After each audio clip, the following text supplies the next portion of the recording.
আমি শ্রেয়া অ্যান্ড সবাইকে happy new year. যেহেতু নতুন বছর পড়ে গেছে আর আজকের দিনটা ছিল 1 তারিখ, তো আমার ব্লগটা দিতে একটু লেট হয়ে গেল। সকলের নতুন বছর খুব ভালো কাটুক। এখন বাজে 11টার মতো আর আমি স্নান করে একটু ছাদে এসেছি রোদে। তো বেশ সুন্দর রোদ উঠেছে, তবে খুব শীতও পড়েছে। আর আমার তো 31st-এও কোনো প্ল্যান ছিল না। তোমরা কারা কারা এরকম 31 বা 1 জানুয়ারিতে আমার মতো ল্যাদ খেয়ে কাটিয়েছে সেটা অবশ্যই কমেন্ট করে জানিও। 1 জানুয়ারি বলে কথা, পরপর দুদিনই তো এইভাবে বাড়িতে ল্যাদ খেয়ে কাটানো যায় না। তো ভাবলাম একটা ছোটোখাটো পিকনিক তো করাই যায়। দাদাদের বাড়িতে একটা ছাদের উপর ছোটোখাটো পিকনিক মতো ভাবছি করবো। তো দেখা যাক কতদূর কি হয়, আর সবটাই তোমাদের সঙ্গে শেয়ার করব। তো এখন ভাবছি একটু স্কিন কেয়ার করে নিই। আর এই যে একটা কিউট হেয়ার ব্যান্ড, যেটা স্কিন কেয়ারের আগে হেয়ারটা এটা দিয়ে টাইট করে বেঁধে নিলে খুবই সুবিধা হয়, মাথার হেয়ারগুলো তখন আর সামনের দিকে আসে না। আর ঘরে যেহেতু ঠান্ডা, আর তোমরা বুঝতেই পারছো 1 জানুয়ারি থেকে কেমন শীত পড়েছে, তো সেই জন্য একটু সোয়েটারটাও পরে নিয়েছি। তো চলো স্কিন কেয়ারটা আগে শুরু করি। প্রথমে আমার যেহেতু খুবই অয়েলি স্কিন আর আমার ফোরহেডে প্রচুর ছোটো ছোটো অ্যাকনি টাইপের আছে, সেই জন্য আমি রিসেন্ট এই প্লামের ফেস ওয়াশটা ইউজ করছি। আর তার সঙ্গে আর কি ইউজ করছি সেগুলো তোমাদের সঙ্গে দেখাচ্ছি। দাঁড়াও আগে ফেস ওয়াশটা করে নিই। আর আমার এটা ইউজ করে অনেকটা অয়েলিনেস কমেছে। তোমাদের যাদের যাদের অয়েলি স্কিন তারা এই ফেস ওয়াশটা ইউজ করতে পারো, অ্যাকনিগুলোও কমে যায়। আমার শুধু এই ফোরহেডেই কয়েকটা অ্যাকনি আছে, তাও আগের থেকে অনেকটা কমেছে। তো তারা মুখটা ধুয়ে নিই। এবার এখানে আমি মুখটা ধুয়ে চলে এসেছি, আর তারপর আমি একটা মুখটা মুছে নেব, যেটা আমি একটা টাওয়াল ইউজ করি শুধুমাত্র মুখটা মোছার জন্যই। তোমরাও চাইলে এরকম করতে পারো। তো এরপর আমি টোনার ইউজ করব, যেটা হচ্ছে প্লামেরই টোনার, গ্রিন টি টোনার। আগের ফেস ওয়াশটাও ছিল গ্রিন টি, আর এটাও গ্রিন টি টোনার। তো এটাকে আমি একটা কটনের মধ্যে নিয়ে ভালো করে সেটা দিয়ে মুখটা পুরো মুছে নেব, তাতে মুখের যে সমস্ত নোংরাগুলো থাকে সেগুলো পুরো উঠে যায়। আমি কিন্তু একদম সিম্পল একটা স্কিন কেয়ার তোমাদের সাথে শেয়ার করছি, যেটা আমি ডেইলি লাইফে ইউজ করে থাকি। একদমই ওই সামান্য যেগুলো normal face wash, toner, serum সেগুলোই। তো আমি ওই টোনারটা ছাড়াও এই প্লামের নাইসিনামাইড টোনারটাও ইউজ করি, যেটাও খুব ভালো। আর এরপর আমি ইউজ করব এই সিরাম, আর এটা হচ্ছে প্লামের 10% নাইসিনামাইড সিরাম। এটাও বেশ ভালো অ্যাকনি স্পট, তারপরে ডার্ক স্পট এগুলো কমানোর জন্য। আর এমনি তো স্কিনটা খুবই ব্রাইট হয় এটা ইউজ করার পর। এই সিরামটা তো আমার খুবই ভালো লেগেছে, আর ওই নাইসিনামাইড টোনারটাই দুটো খুবই ভালো।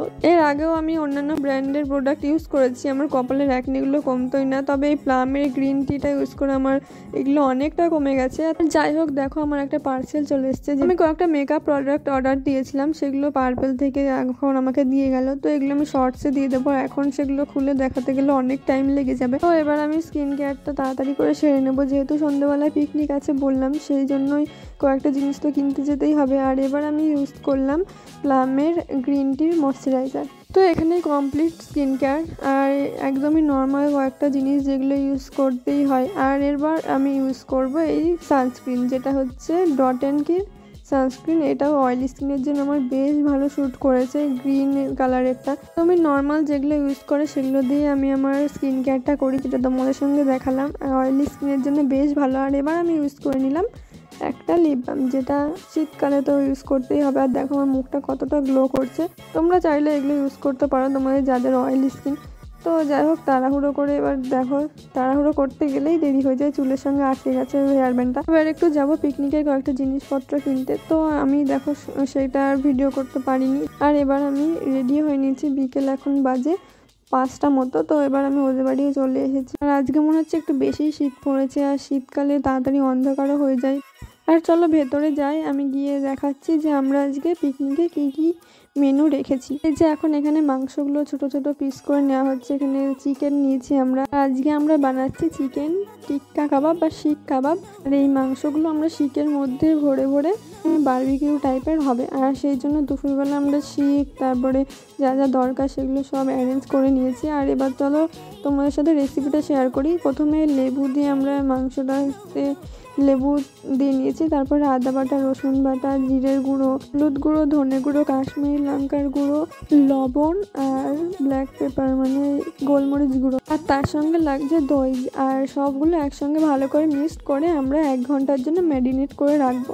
আমি এখানে বললাম না পরিমাণটা, তোমরা তোমাদের পরিমাণ মতো যেইটুকু লাগবে সেইটুকু দিয়ে নেবে। এখানে আমরা মিক্সড করে রেখে 1 ঘন্টার জন্য রেখে দেবো। আর ওটা 1 ঘন্টার জন্য ম্যারিনেট হোক, ততক্ষণ আমরা ভাবলাম যে ওপরে একটু গিয়ে সাজিয়ে নিই। তো এখানে আমরা সুন্দর টুনি লাইট ফাইট দিয়ে সাজিয়েছি। আমি আর আমার দাদার মেয়ে, ওর নাম মান্তু। তো আমি আর ও মিলেই এগুলো করছি। যেহেতু রাত হয়ে গেছে আর ঠান্ডা, সেই জন্য বৌদ্ধ ওপরে একটা শেড মতো করে দিয়েছে। উনুনটা একবার দেখিয়ে দিই। আর এই উনুনটাও কিন্তু বৌদি করে দিয়েছে আমাদের বারবিকিউ করার জন্য, বাড়িতেই করা হয়েছে। আর দেখো তোমাদেরকে দেখিয়ে দিই পুরো সাজানোটা। আমরা একটু অন্ধকার অন্ধকার করতে চাইছিলাম, সেই জন্য আলোটা আমরা কম রেখেছি আর টুনির লাইটগুলো জ্বালিয়েছি। আর তো আমরা দুজনে বসেছিলাম, ভাবলাম যে বাড়ির সবাই আসলে একসঙ্গে শুরু করব, তবে সবাই বললো যে কেউ একসঙ্গে আসতে পারবে না, সবাই কিন্তু একটু বিজি ছিল। আর এইগুলোই আমরা তখন কিনেছিলাম যেগুলো আজকে আমাদের লাগবে। তো আমাদের আজকে হচ্ছে শিক কাবাব, তার সঙ্গে কফি, আর এই যে ম্যারিনেট করা মাংসটাও এখানে নিয়ে চলে এসেছি। শিকগুলো একদিনের মধ্যে আমরা অ্যারেঞ্জ করেছি, দাদা এনে দিয়েছিল। তো এখানে আমরা শিকগুলো ধুয়ে টুয়ে ভালো করে রেখে দিয়েছি। আর এখানে মাও চলে এসছে, এখানে মা উনুনটা ধরিয়ে দিই। আমরা তো কেউই পারবো না উনুন ধরাতে, ওই জন্য। আর এখানে বেশ ভালো মতো আমরা উনুন ধরিয়েছি, আর পাশে করে একটা মোমবাতিও জ্বালিয়েছিলাম যাতে একটু ভালো লাগে দেখতে। তো উনুনটা ধরে যাওয়াতে একটু টাইম লাগে, তো আমরা ততক্ষণ একটু বসেছিলাম। আর এই আগুনের ধারে বসে থাকতে শীতকাল, তো আমরা ভাবলাম যে যখন আসবে খাবে, তো আমরা ততক্ষণে এটা একটু রেডি করে নিই। তো আমরা মাংসগুলো শিকের মধ্যে ভরে নিচ্ছি, এগুলো আমরা ততক্ষণ রেডি করে নিই। আর তোমরা কমেন্ট করে জানাও তাড়াতাড়ি যে তোমরা 31 বা 1 জানুয়ারিতে কী করলে, আমাকে অবশ্যই জানিও। আমরা এই শিক কাবাব বা বারবিকিউ একদম ফার্স্ট টাইম করছি, এর আগে কখনো করিনি, তো বুঝতে পারছিলাম না যে কেমন হবে খেতে। তো এখানে দেখো কয়েকটা শিকে আমরা ভরে নিয়েছি। আর যেহেতু সবার আসতে একটু লেট হবে, সেই জন্য ভাবলাম যে ওটা তো করলে ঠান্ডা হয়ে যাবে, তাই আগে আমরা কফিটা বানিয়ে নিচ্ছি। আর 3 জন মতো আছি, আমি, মা আর মান্তু। তো ভাবলাম শুধু শুধু বসে থেকে লাভ নেই, আমরা একবার করে কফি বানিয়ে খেয়ে নিই। তো এখানে আমরা কফিটা রেডি করে আগে খাবো, তারপরে কাবাবটা রেডি করবো। আর এই অন্ধকারের মধ্যে আমি নিজেকে দেখানোর চেষ্টা করছি। তো যাই হোক, আগে আমি কফিটা চলো খেয়ে নিই। আর এই গরম কফি খেতে গিয়ে আমার জিভটাই পুড়ে গেল, গরম। তো এখানে আমরা হচ্ছে শিকগুলো উনুনের উপর দিয়ে দিয়েছি। আর এখানে চারিদিকে আজকে গান বাজছিল, প্রচুর রকমের গান শুনতে পাচ্ছিলাম। তো এগুলো যেহেতু কয়লা দিয়ে করতে হচ্ছে, কয়লার তাপে, সেই জন্য হতে একটু টাইম লাগছিল। না তুই অন্যগুলো কর। তো মাংসগুলো পোড়ানোর সঙ্গে সঙ্গে কিন্তু তার ওপরে বাটারও দিতে হবে, নয়তো লেগে লেগে যাচ্ছিল। তো বাটার দিয়ে আবার উল্টে পাল্টে আবার বাটার দিতে হবে। তো এইভাবে আমরা 1 রাউন্ড প্রথমে করে নিয়েছিলাম। আর আমি, মা, মান্তু আর দাদা মিলে খেয়েছি। তারপরে আবার একটা দাদা এসেছিল। তারপরে এগুলো আমরা খাওয়ার জন্য সস আর মেয়োনিজ রেখেছিলাম, আর আদার্স কিছু আর করিনি। এগুলো দিয়ে আমরা খেয়েছিলাম, প্রচণ্ড টেস্টি হয়েছিল খেতে। তোমরাও চাইলে এইভাবে করতেই পারো। আর শীতকালে এইভাবে বারবিকিউ, শিক কাবাব এগুলো করতে বেশ ভালোই লাগে।